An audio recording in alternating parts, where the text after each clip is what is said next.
Bonjour, eh bien aujourd'hui nous allons commencer à étudier la TVA et nous allons commencer tout naturellement par quelques généralités sur la TVA, généralités, je me presse de le dire, évidemment importantes. Alors tout d'abord, le mécanisme général de la TVA pour bien comprendre comment ça fonctionne, sans se laisser dans un premier temps engluer dans la technique. Et puis la deuxième réflexion, c'est que la TVA c'est un impôt harmonisé au niveau européen, c'est un point évidemment très important parce qu'en plus c'est pratiquement le seul impôt vraiment harmonisé au plan européen.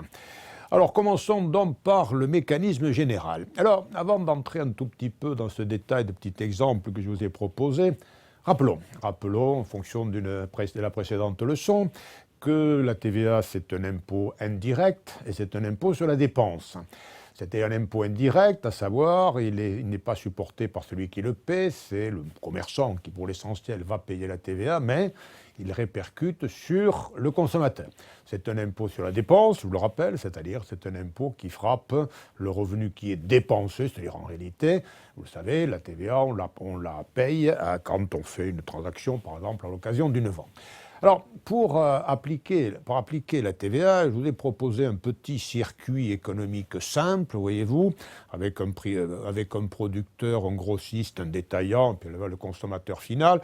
Alors, prenons quelques chiffres, encore une fois très simples, c'était uniquement pour illustrer le mécanisme. Le prix de vente du producteur 20, le grossiste, il ajoute 10 au produit, la marge, alors c'est la marge au sens large du terme, c'est-à-dire, en fait, c'est la valeur qu'il ajoute au produit, vous voyez, c'est à dessein que je retiens cette terminologie, la valeur qu'il ajoute, puisque nous allons parler de la taxe sur la valeur ajoutée, vous allez voir que c'est ça le point essentiel, et puis le détaillant qui ajoute une valeur de 15, et par conséquent, le prix de vente au consommateur final, c'est 45. Alors, il s'agit de savoir comment on peut appliquer la taxe dans ces cas-là. Alors, il y a plusieurs possibilités. Alors, c'est plusieurs possibilités qui ont été utilisées historiquement, notamment en France, bien sûr. Donc, on a expérimenté plusieurs systèmes avant d'en arriver au système de la TVA. Alors, le premier système, c'est le système dit de la taxe unique. Alors, comme son nom l'indique, elle est appliquée une seule fois dans le circuit. Alors, par exemple, notamment, c'est au stade du détaillant. En général, la taxe unique, c'est à ce stade-là qu'on l'applique. Et supposons qu'elle s'applique ici au taux de 20%. Et donc, si je reprends le petit exemple tout à l'heure, vous voyez, producteur, son prix de vente 20, le grossiste, le prix de vente 30, le détaillant 30 plus 15, 45. Nous avons dit que la taxe unique s'appliquait donc au niveau du détaillant, 20%. Et donc, 45 plus 9, il va donc effectivement, le commerçant, le détaillant, va faire payer son consommateur 54. Vous voyez au passage, d'ailleurs, l'illustration de ce que j'ai dit déjà à plusieurs reprises, de ce qu'est un impôt indirect. C'est-à-dire le détaillant va aller payer 9 au trésor public, mais évidemment, ce n'est pas lui qui supporte la charge, puisque c'est le consommateur, évidemment, qui en supporte la charge. L'impôt indirect est un impôt sur le consommateur. Alors, avantages et inconvénients de ce système de la taxe unique, n'est-ce pas ? Alors, l'avantage, c'est que, vous voyez, c'est simple. Il n'y a qu'une seule opération. Évidemment, la simplicité est un avantage non négligeable. C'est simple, et pour un système fiscal, c'est pas mal.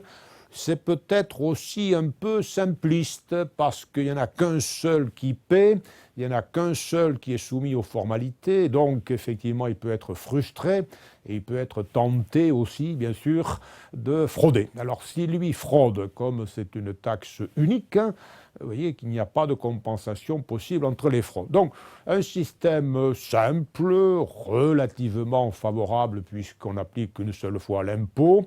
Ah, le problème, c'est qu'il n'y en a qu'un seul qui paye, vous dites, donc ça peut peut-être favoriser un peu la fraude. Alors, la taxe unique a été appliquée en France et puis aussi à l'étranger, est appliquée encore dans quelques États étrangers. Mais bon, puisque la taxe unique présentait ses inconvénients, en particulier l'inconvénient qu'il n'y en a qu'un seul qui paie, eh ben, on a expérimenté notre système, bien sûr, qui est le système dit de la taxe cumulative. Alors la taxe cumulative, évidemment, c'est l'inverse de la taxe unique, c'est-à-dire qu'elle est perçue à tous les stades du circuit, et donc ça se cumule, d'où son nom taxe cumulative. Alors comme ça se cumule, bien sûr, en général, les taux que l'on retient sont évidemment inférieurs aux taux que l'on retient pour la taxe unique. Et donc ici, dans mon petit exemple, je vous propose un taux de 10%, qui est un peu plus réaliste pour les taxes cumulatives. Et donc, supposons que les participants conservent la même marge, il faut comparer des choses comparables. Et donc dans ce cas, on applique la taxe à tous les stades. Vous voyez, le producteur qui vend 20, on lui ajoute la taxe de 10%, le grossiste qui va rajouter 10 à ça. Et donc il doit calculer évidemment sa marge à partir des 22, lui, donc, puisqu'il a acheté 22 plus 10, les 32. Ensuite, donc, égal pour le détaillant qui a acheté 35, qui veut toujours, qui fait sa même marge de 15 comme dans le cas précédent, ça fait 50,2, et donc il va rajouter la taxe lui aussi. Et par conséquent, le prix de vente final, c'est bien 55,02. Alors, ici, n'est-ce pas, avantage et inconvénient. Restons un instant sur le chiffre. Vous voyez immédiatement l'inconvénient.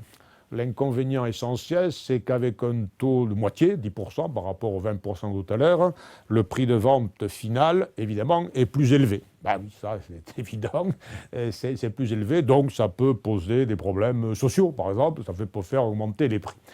Alors, l'avantage, je vous le disais, par rapport à la taxe unique, l'avantage, c'est que chaque participant est soumis à l'impôt, donc chaque participant doit accomplir les formalités, et à l'extrême limite, vous voyez, les limites, mais c'est comme ça souvent que les gestionnaires fiscaux, les administrations voient les choses.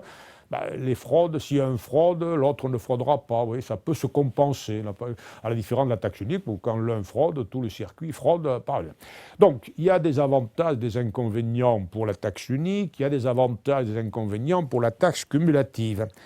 Alors voilà quelle a été la grande idée qui a germé dans l'esprit des Français, car en effet, à partir de maintenant, nous allons redevenir Français, c'est-à-dire de faire un compromis entre les deux, entre la taxe unique et la taxe à paiement, la taxe cumulative, et de faire la TVA. Or, la TVA, avant de parler de TVA proprement dite, qu'est-ce que c'est que la TVA? C'est une taxe unique à paiement fractionné. Vous voyez, retenez bien ça. Nous allons voir la TVA, mais la TVA, du point de vue purement technique, c'est une taxe unique à paiement fractionné. Alors, c'est un compromis qui a été, je vous l'ai dit, inventé par les Français. C'est un Français qui a inventé la TVA. Oh bon, ce Français qui a inventé la TVA, rappelons-le quand même, rendons-lui cet hommage, pourrait-on dire, Maurice Loret. Maurice Loret, c'est lui l'inventeur de la TVA.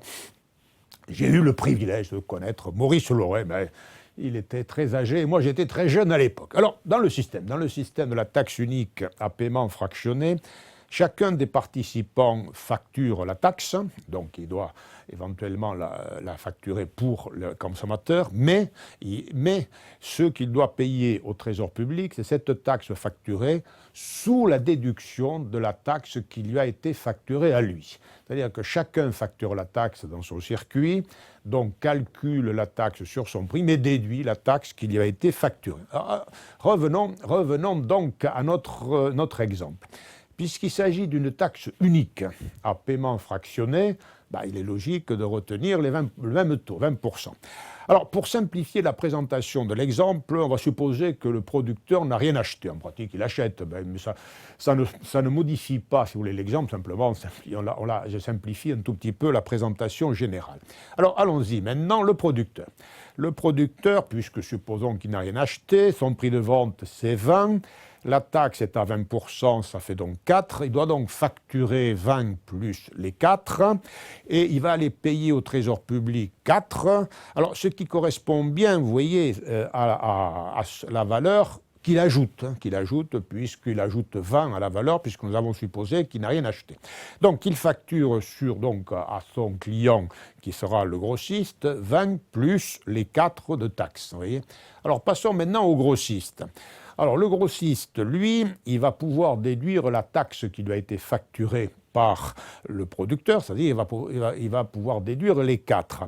Et par conséquent, puisque les 4, il va les déduire, on les verra dans un instant, il va les effacer en quelque sorte, vous voyez qu'il est bien logique qu'il calcule sa marge à partir du prix hors taxe, puisque la taxe, les 4, il va l'effacer dans un instant, vous voyez. Il reçoit la facture 20 plus 4, les 4, il va les effacer, donc, comme il veut rajouter, faire une marge, disons au sens large du terme de 10, il va donc calculer son prix de vente comme ça, 20 plus 10, 30. Il doit donc calculer la taxe sur les 30 à 20%, ce qui fait 6. Alors, il va facturer ceci à son client, le détaillant, 30 plus 6, ça fait donc les 36.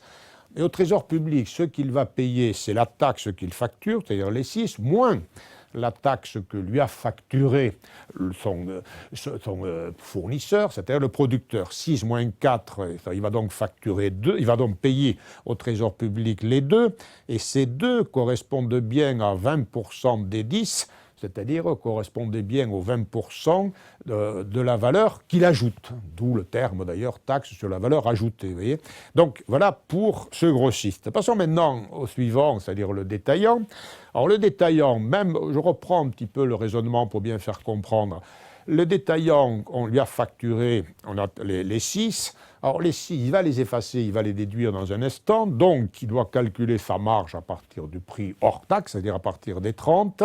Comme il veut faire une marge de 15, toujours 30 plus 15, 45, il va donc calculer la taxe sur les 45, ce qui fait 20%, ça fait 9. Et donc, le prix de vente final, ce sera 45 plus 9, c'est-à-dire 54.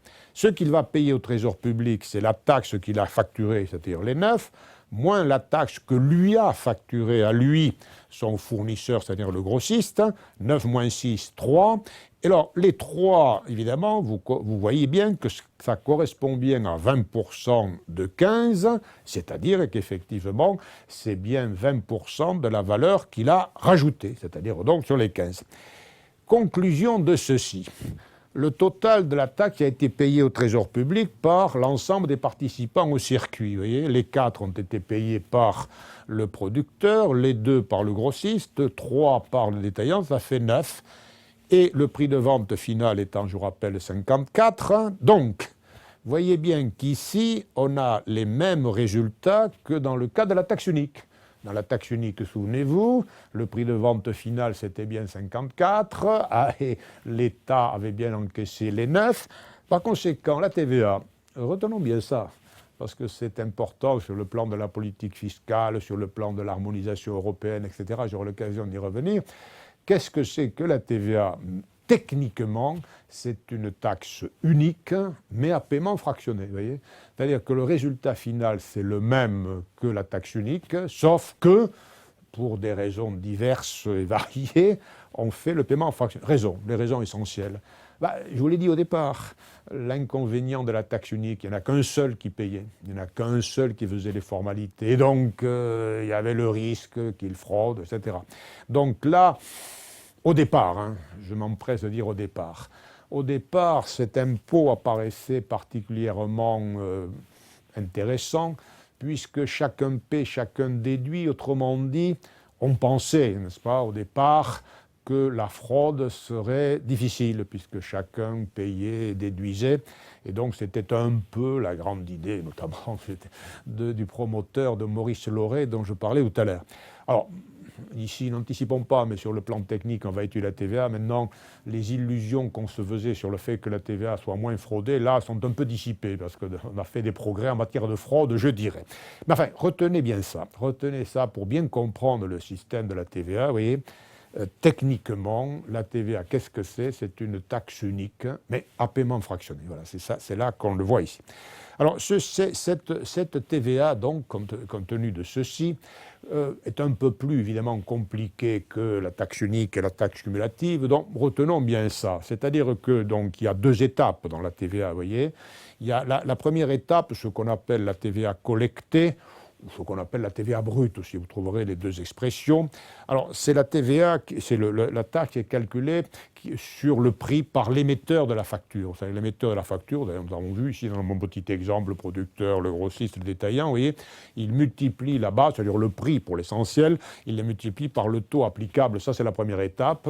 Mais dans la deuxième étape, le redevable doit déduire la taxe qui lui a été facturée à lui, n'est-ce pas? Et c'est donc la différence entre les deux qu'il va payer.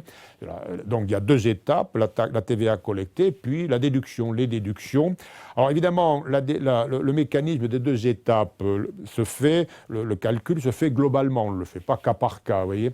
C'est-à-dire que pour aller à l'essentiel, pour que vous compreniez bien le paysage, un commerçant, prenons ce cas-là, va calculer sa TVA collectée en faisant les prix les recettes qu'il a eues multipliées par le taux de la TVA, et puis les déductions pour le mois, n'est-ce pas? Il va calculer les recettes du mois, comme ça en faisant ses recettes multipliées par le taux de la TVA, et moins la TVA qu'on lui a facturée durant ce mois, sur les factures qu'il a reçues. Vous voyez, c'est ça qu'il fait.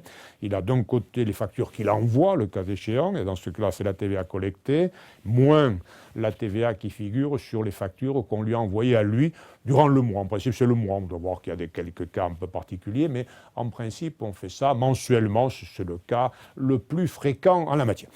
Et donc, le système, un tout petit peu plus compliqué, bien sûr, mais enfin, c'est ce système-là qui permet, en réalité, d'assurer une certaine neutralité économique. Ça me servira de transition avec la suite, vous voyez. Parce qu'en effet, vous l'avez bien noté, chacun paie la taxe en fonction de la valeur qu'il ajoute.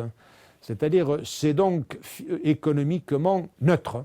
Si par hasard vous n'ajoutez rien à la valeur, vous ne paierez pas. Donc c'est un impôt, outre le fait qu'il paraissait difficile à frauder, ce qui, encore une fois, là, les espoirs se sont atténués. Mais il y a un autre aspect, c'est que cet impôt est économiquement neutre. Et ce n'est pas un hasard, bien sûr. C'est que ce système de TVA, c'est-à-dire de taxe unique à paiement fractionné, retenons toujours ce mécanisme-là, ce système de TVA a été adopté par beaucoup de pays dans le monde, n'est-ce pas? C'est l'impôt le plus répandu du monde, puisque c'est nous, les Français, qui l'avons inventé dans les années 50, 1954 très précisément. On peut considérer que la TVA, c'est notre principal produit d'exportation, bien sûr. Alors, je vous l'ai dit, beaucoup de pays du monde l'ont adopté, y compris la Chine d'ailleurs. Parmi les grands pays qui ne l'ont pas encore adopté, vous voyez, c'est un détail, mais un détail qui a son importance. Le grand pays qui n'a pas encore adopté la TVA, ce sont les États-Unis, mais ça viendra peut-être. Alors, parmi les pays qui l'ont adopté, il y a évidemment les pays européens. Alors, la TVA, c'est un impôt qui est harmonisé au niveau européen. C'est le seul, d'ailleurs, impôt harmonisé au niveau européen, voyez-vous. Alors, faisons un brin d'historique très rapidement ici, n'est-ce pas? En réalité, lorsque le traité de Rome a été signé, vous savez, en 1957, les États avaient des systèmes très disparates. Nous, les Français, parce que nous l'avions inventé, nous étions les seuls à avoir ce système de TVA, de taxe unique à paiement fractionné. Or, les autres avaient des taxes cumulatives, notamment les Allemands, et puis d'autres avaient des taxes uniques. Donc, il s'agissait de savoir quel impôt on allait remettre. Alors, parce qu'en effet, vous voyez, ce n'est pas par hasard que la TVA soit le seul impôt qui était véritablement harmonisé au niveau européen. Au niveau européen, le premier objectif de l'Europe, d'ailleurs c'est un objectif qui est encore présent, c'est d'assurer le marché unique, la fluidité du marché au niveau européen. Et comme les impôts indirects frappent ces opérations, frappent les ventes en particulier, vous voyez, c'est qu'on disait, pour assurer une libre concurrence, pour assurer un marché unique relativement fluide, il faut que les impôts indirects soient harmonisés, parce que les impôts directs, encore une fois, frappent les opérations. Les impôts directs, le résultat, le bénéfice, c'est moins urgent. C'est pour ça qu'on n'a rien fait, ou pratiquement rien fait sur les impôts directs. Mais les impôts indirects, il faut qu'ils soient harmonisés pour assurer le marché unique et la libre circulation, notamment des marchandises, puisque c'était ça qui était à l'origine l'objectif de l'Europe. D'ailleurs, ça n'a peut-être pas complètement changé. Alors donc, puisque on signe le traité de Rome, arrivent les années 60, je vous le disais à l'instant, les États avaient des systèmes disparates, essentiellement les taxes cumulatives, notamment chez les Allemands, taxes uniques à paiement fractionné chez les Français, lequel on choisit? Eh bien, il a été décidé finalement de choisir le système français, la TVA, dès 1967. Ce n'est pas uniquement pour faire plaisir aux Français, attention. C'est parce que le mécanisme de la TVA était le mieux adapté. Je vous le disais il y a quelques instants, retenons bien ça, quel est au fond un des gros avantages de la TVA, c'est que la TVA est neutre en principe économiquement, voyez, puisqu'on est imposé uniquement sur la valeur qu'on ajoute. Et c'est cette neutralité économique qui a été le motif essentiel de l'adoption de la TVA au niveau communautaire, c'est-à-dire de manière à pouvoir assurer, je dirais, une libre concurrence, une libre circulation des marchandises. Et donc, ce que l'on fait, c'est donc, à partir de 1967, je fais très rapidement l'historique, à partir de 1967, l'on dit la TVA devra être adoptée comme un point direct dans tous les États européens, et c'est d'ailleurs, c'est toujours le cas, hein, c'est une des conditions d'admission en Europe. C'est-à-dire quand un pays est candidat à l'admission, il faut d'abord, entre autres conditions, bien sûr, mais entre autres conditions, il faut qu'il adopte la TVA. Or, le fait d'adopter la TVA, évidemment, n'est pas suffisant en soi, encore fallait-il harmoniser les règles de calcul de la TVA. Alors c'est ce qui a été fait. C'est ce qui a été fait. Il y a eu plusieurs directives européennes sur ce sujet. Et on a fini par unifier les règles de calcul, c'est-à-dire le calcul, vous savez, les deux états tout à l'heure, la TVA collectée, la TVA déductible, les modalités de déduction, tout ça a été à peu près unifié. Alors, je dis à peu près parce qu'il reste encore quelques pans de TVA qui n'ont pas été unifiés. Et alors notamment, c'est le cas des taux. Alors les taux ne sont pas unifiés, ils sont différents d'un pays à l'autre. Cela dit, vous voyez, quand on observe attentivement les taux qui sont pratiqués dans les différents pays européens, on peut s'apercevoir que ça converge assez. Il y a des différences, bien sûr, mais enfin, les différences ne sont pas fondamentales, ne sont pas essentielles. Les taux convergent. Alors, où l'en est donc actuellement? Actuellement, comme je vous l'ai dit, il y a eu plusieurs directives qui ont été adoptées. Alors finalement, l'Europe a fait un regroupement de ces directives dans une directive de 28 novembre 2006 qui s'appelle la directive relative au système commun de TVA. Vous voyez, c'est ça qui fait le regroupement, qui fait la synthèse de toutes les directives qui avaient été prises depuis donc 1967, 1977, notamment la 6e directive. Donc actuellement, donc, il faut se référer à cette directive de 2006.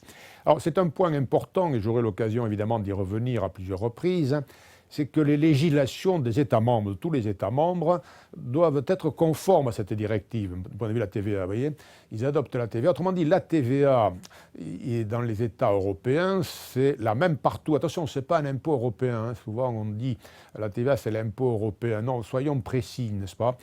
Je l'ai dit, c'est un impôt harmonisé, c'est-à-dire il y a les 28 TVA hein, pour l'instant. La TVA espagnole, italienne, allemande. Donc, ce sont des TVA nationales, c'est bien là le problème, nous le verrons, mais dont les règles sont unifiées, à part les taux, comme je vous l'ai dit. Alors, pour la petite histoire, vous voyez, cette directive-là, quand on a commencé l'unification, l'harmonisation, en 1977, il y a eu la base, c'était ce qu'on appelait la 6e directive. Il y avait 33 articles. Actuellement, la directive de 2006, je vous l'ai dit, comprend 414 articles. Vous voyez qu'en quelques années, la TVA ne s'est certes pas simplifiée. À l'origine, c'était conçu comme un impôt relativement simple, ce qu'il est encore en partie, mais enfin, il faut bien dire qu'au fil des années, tout ceci s'est beaucoup compliqué. Et l'un des gros problèmes actuels, mais j'aurai l'occasion d'y revenir à plusieurs reprises, c'est que contrairement à tous les espoirs, les fraudes en matière de TVA se sont considérablement développées. Eh bien, je vous remercie et au revoir.